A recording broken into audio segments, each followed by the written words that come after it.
Pernahkah kamu berpikir, seringkali kita mengabaikan orang yang paling tulus mencintai kita? Seorang ibu yang doanya tak pernah putus. Meski namamu tak lagi ia dengar. Hari ini, kamu akan mendengar sebuah kisah yang akan membuka mata. Dan mungkin, menggetarkan hati kamu. Sebelum kita mulai, tekan tombol subscribe dan aktifkan lonceng notifikasinya. Bukan hanya untuk dukung channel ini, tapi agar cerita-cerita penuh makna seperti ini bisa terus sampai ke hati lebih banyak orang. Sekarang, duduklah sebentar dan dengarkan kisah seorang anak yang terlalu sibuk mengejar dunia sampai lupa pulang ke rumah ibunya. Di sebuah desa yang sunyi, jauh dari hiruk-pikuk kota, berdirilah sebuah rumah kecil beratapkan seng tua. Rumah itu tidak istimewa, hanya berdinding papan dan berlantai tanah, namun menyimpan sejuta kenangan yang tak tergantikan. Di dalamnya tinggal seorang ibu tua bernama Mak Sari, dan anak lelakinya satu-satunya, Ilham. Ilham adalah cahaya mata Mak Sari. Sejak suami wafat akibat kecelakaan sawah saat Ilham baru berumur 5 tahun, Mak Sari membesarkannya seorang diri. Siang malam ia bekerja, menanam padi, menjual sayur keliling kampung, hingga mencuci baju tetangga, demi satu tujuan, agar anaknya bisa sekolah tinggi dan hidup lebih baik darinya. Ilham tumbuh menjadi anak yang cerdas.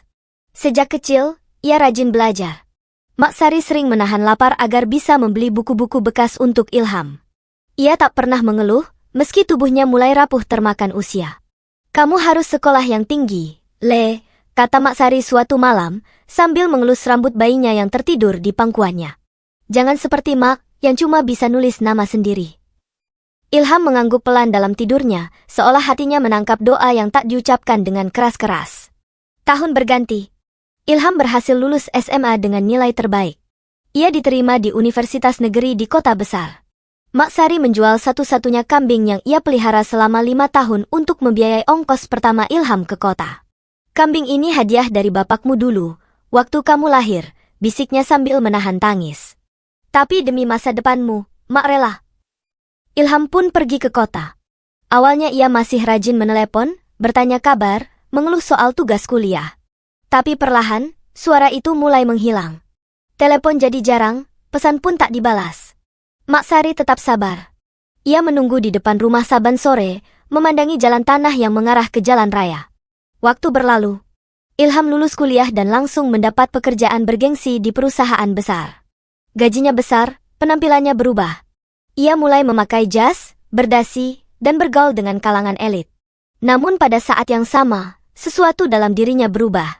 Ia merasa malu jika ditanya asal-usulnya. Ia mulai berdebu. Katanya, orang tuanya sudah wafat. Katanya, ia anak kota, bukan dari desa kumuh yang bahkan belum dialiri listrik sepenuhnya. Setahun setelah bekerja, Ilham tak pernah pulang ke desa. Mak Sari masih setia menunggu. Setiap hari ia duduk di kursi bambu di depan rumah, menatap jalan tanah yang sepi.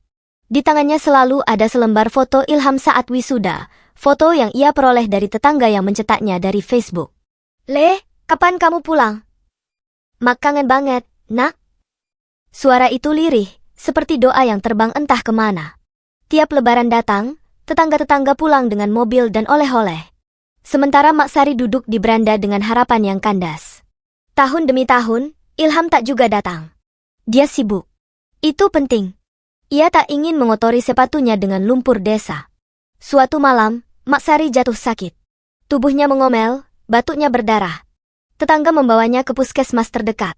Ia lemah, namun masih memegang foto Ilham. "Kalau aku mati, bilang sama anakku, Mak Sari cuma pengen peluk dia sekali lagi," bisiknya pada perawat dengan air mata jatuh satu persatu. Perawat itu pun mencari kontak Ilham di ponsel tua Mak Sari. Akhirnya ia berhasil menghubungi nomor yang tersimpan sebagai, "Ilham, anakku." Suara Ilham di ujung telepon dingin. "Saya sedang sibuk. Saya akan mentransfer uang saja. Tolong rawat dia sebisanya." Perawat itu terdiam. "Tapi Bu Sari tidak butuh uang, Mas. Dia butuh kehadiran anaknya." Namun sambungan itu sudah terputus. Setelah berminggu-minggu, Ilham mendapat kabar bahwa ibunya memburuk. Atas desakan permohonannya, yang tak tahu latar belakang Ilham sebenarnya, ia akhirnya setuju untuk pulang sekali. Mobil mewah yang dikendarainya tampak mencolok di jalan desa. Anak-anak kecil berlarian melihatnya, tetangga memandang penuh tanya. Ilham keluar dengan perabotan rapi, namun wajahnya seperti menyimpan beban yang berat. Mak Sari terbaring lemah. Matanya sayu, kulitnya keriput, tubuhnya tinggal tulang dibalut kulit. Saat Ilham masuk, ia tak langsung mengenal anaknya. "Siapa?" tanya Mak Sari pelan. "Ini aku, Mak. Ilham." Mata itu membulat perlahan. Bibirnya gemetar. "Kamu, pulang juga, Leh?" "Iya, Mak. Maaf, aku lama nggak pulang." Mak Sari tersenyum. Senyum yang tak bisa ditahan meski tubuhnya sakit. Ia mencoba mengangkat tangan, ingin menyentuh wajah anak yang dirindukannya bertahun-tahun. Tapi tangan itu lemah dan jatuh. "Mak nggak butuh rumah besar, Leh. Mak cuma mau lihat kamu bahagia. Tapi jangan sampai kebahagiaan itu bikin kamu lupa dari mana kamu berasal." Ilham menunduk. Untuk pertama kalinya, jantungnya retak. Air mata yang lama tertahan akhirnya jatuh membasahi tangan ibunya. "Maafkan aku, Mak, aku malu." Mak Sari tersenyum lemah. "Jangan malu sama asalmu, Nak. Malulah kalau kamu tak tahu betapa bersyukurnya." Dan di malam itu, ketika bulan menggantung sempurna di langit, Mak Sari menghembuskan nafas terakhirnya dalam pelukan Ilham. Pemakaman Mak Sari sederhana. Hanya belasan tetangga dan kerabat jauh yang datang. Ilham berdiri di antara mereka, mengenakan pakaian putih bersih, tapi wajahnya kotor oleh tangis dan lumpur tanah. Sepeninggal ibunya, Ilham tak kembali ke kota. Ia tinggal di rumah kecil itu selama seminggu. Ia membuka lemari tua dan menemukan ratusan surat yang tak pernah ia baca, surat-surat dari ibunya yang ia kirim selama bertahun-tahun. Surat-surat penuh doa, harapan, dan rindu. "Ilham sayang, hari ini Mak jual sepatu lama buat beli beras. Tapi Mak senang, asal kamu di sana sehat ya, Nak. Hari ini hujan deras, Mak kedinginan. Tapi Mak masak bubur, sambil bayangin kamu duduk di sini lagi." Setiap surat dibacanya dengan suara bergetar. Hati Ilham remuk. "Saya menyesal. Tapi semuanya sudah terlambat." 3 bulan setelah ibunya wafat, Ilham kembali ke desa. Tapi bukan sebagai tamu. Dia pindah. Ia meninggalkan pekerjaannya, mengecewakannya, dan memilih hidup sederhana.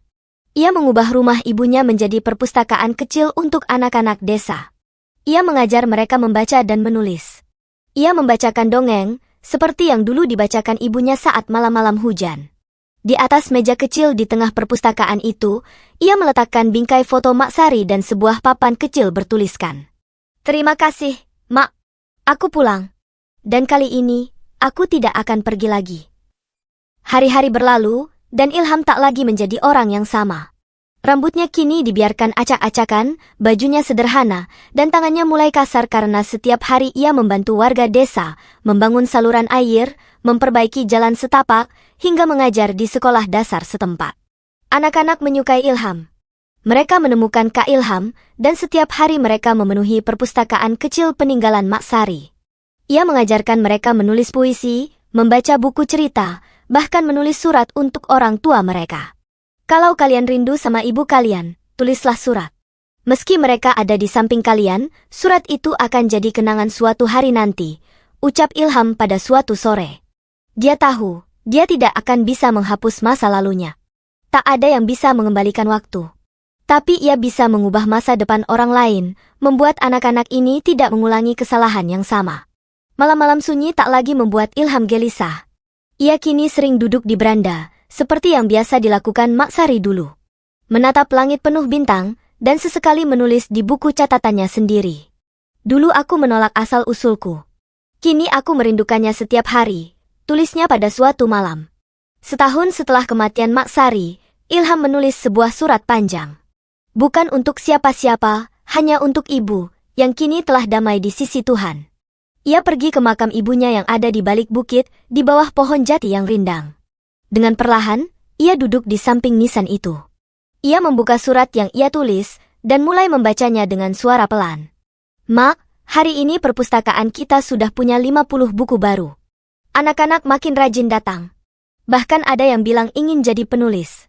Aku bangga, Mak. Tapi aku juga sedih. Aku sadar, semua yang kupunya sekarang adalah doa-doa Mak yang aku abaikan dulu.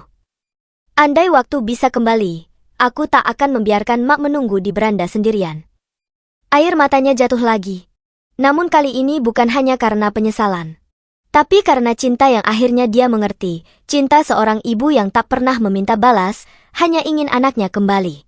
Ia menaruh surat itu di bawah batu kecil di sisi makam, lalu berdiri. Sebelum pergi, ia berkata, "Mak, terima kasih, karena tidak menyerah besarkan anak yang pernah melupakanmu. Mulai sekarang, aku akan menjadi anak yang Mak banggakan." Ilham kini dikenal sebagai sosok yang dihormati di desa. Tapi dia tak pernah ingin dipuji. Baginya, hidup adalah tentang pengampunan, bukan mengelak. Setiap tahun, di hari wafat ibunya, ia mengadakan malam surat untuk ibu, di mana anak-anak dan orang dewasa menulis surat untuk ibu mereka. Suasana malam itu selalu penuh haru, tawa, dan tangis. Di akhir acara, Ilham membaca puisi yang ia tulis khusus untuk Mak Sari. Puisi yang tak pernah selesai ia sempurnakan, karena katanya, cinta seorang ibu tak pernah bisa dituliskan sepenuhnya. Cerita ini bukan hanya tentang seorang anak yang durhaka. Kalau kamu merasa tersentuh dengan kisah ini, tolong bantu share video ini. Karena mungkin ada ilham terbaring di luar sana yang belum sempat pulang. Klik suka, tinggalkan komentar untuk ibumu. Dan jangan lupa berlangganan agar kita bisa terus menyebarkan cerita yang menyentuh hati. Sampai jumpa di video selanjutnya. Dan ingat, pulanglah sebelum terlambat. Ini tentang kita semua, yang terkadang terlalu sibuk mengejar dunia, sampai lupa siapa yang pertama kali mengajarkan kita cara berdiri. Yang lupa bahwa suara ibu yang bergetar menahan tangis, adalah doa paling tulus yang tak pernah kita dengar. Yang baru sadar, ketika semua sudah terlambat, bahwa tak ada pelukan yang bisa menggantikan pelukan seorang ibu. Jangan tunggu sampai kehilangan. Pulanglah. Mohon maaf. Peluk ibu hari ini.